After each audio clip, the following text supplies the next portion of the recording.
The new dispensation and the new government is expected to bring to us in the first 100 days to give us direction, and the new government is going to try their best to turn around the economy and bring fortunes to the country. Now, in the studio to discuss this matter and more issues, we've just brought in economist and economic analyst Mr. Mlungisi Moyo to discuss the effort and what the government can do to improve the livelihoods of ordinary Zimbabweans. Mr. Moyo, welcome to Good Morning Zimbabwe. Thank you, Ivan. Good morning, Zimbabwe. Now, in your opinion, what do you think of the first 100 of office of the new administration? To me, it's been a fair achievement. The fact that there has been a scale that has to be made, there has been a time frame that has to be made. It put people under a bit of pressure. It put people in a working mood, so to speak.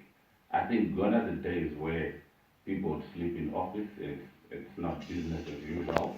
We've had the president say that it's not business as usual. Now we're looking at result-based administration. We've seen the locomotives. We have seen so many changes, basically in the approach and also in the mindset of the ministers, people that we give the mandate to make sure that we as Zimbabwe, we do perform. We've seen a lot of changes in their attitude. We've seen a lot of changes in their work ethics. You referred to business unusual. Maybe if people are not sleeping anymore, maybe it's a question of business as usual, as it should be. Now, speaking of business as it should be, let's look at companies that are under judicial management. Not a lot has been said about that. Now, do you think that firms under judicial management should be prioritized for revival? Absolutely. If, in my view, if a firm is going to contribute immensely, possibly in export earnings, possibly job creation, possibly in GDP contribution, those have to be prioritized. The challenge with companies under judicial management is there is never a time frame as to when you want that company to be resuscitated. Judicial management is a noble plan under our Companies Act to make sure the business continues to operate as a going concern. So nobody should judge the new dispensation and say, well, there's companies under judicial management, there was 100 days, why aren't these companies resuscitated? Seeing as there's no time frame, correct?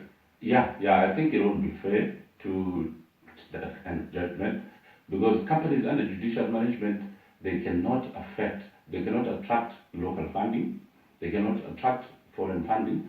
For why? Because number one, there's a stigma that companies under judicial management are trying to avoid settling their dues when they fall due, and there's never a priority when paying off debtors.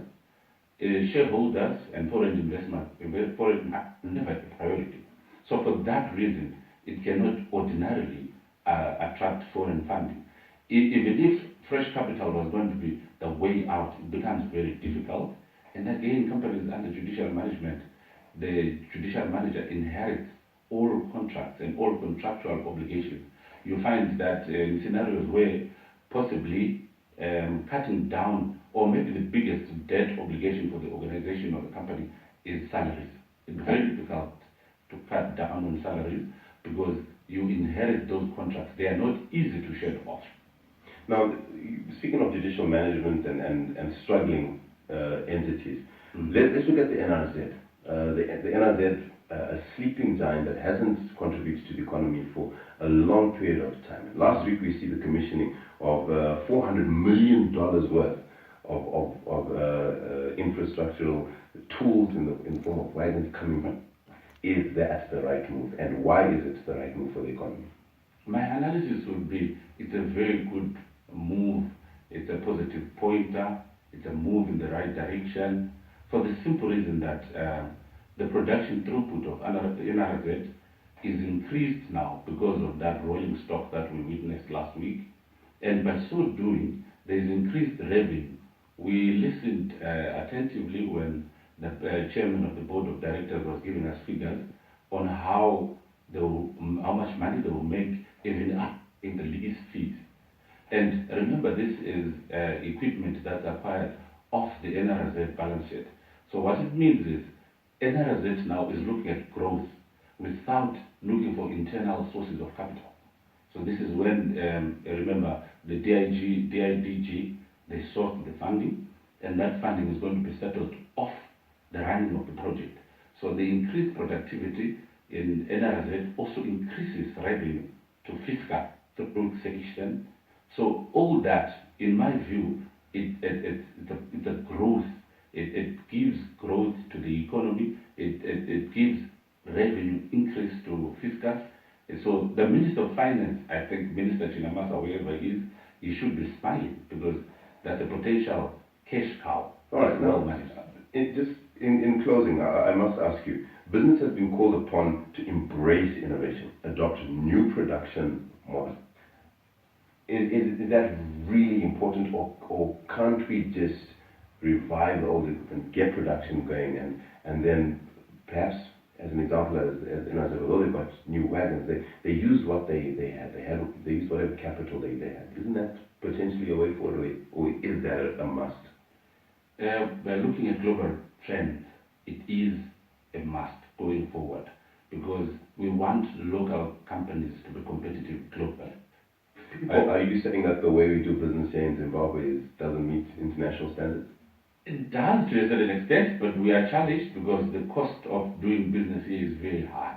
So in that sense, we are less competitive. It takes away our competitive advantage.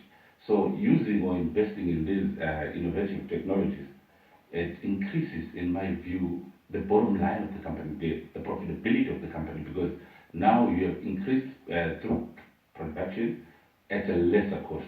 You avoid the reworks because innovative technologies are more like modern technologies. So the rate of breakdowns is minimized. Thank you so much, Mr. Moyo. I thought I'd catch you out on that last one. I led you down a tricky road. Thank you so much for your time, though. Okay, thanks a lot.